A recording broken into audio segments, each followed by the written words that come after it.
নমস্কার নমস্কার আমি একটি কবিতা বলছি।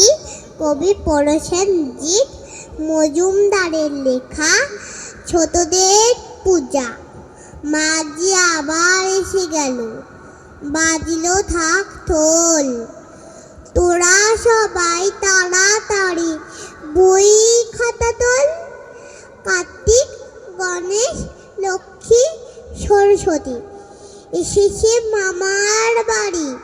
ষষ্ঠী, সপ্তমী, অষ্টমী, নবমী এই 4 দিন তাই বইয়ের সঙ্গে করে দিলাম হারি।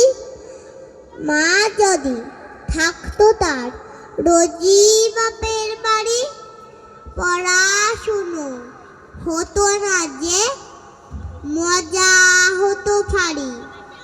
তো সমীর থাক বাঁচলে পরে, বুক করে দুরু দুরু।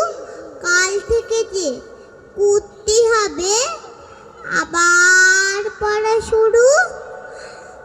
নমস্কার।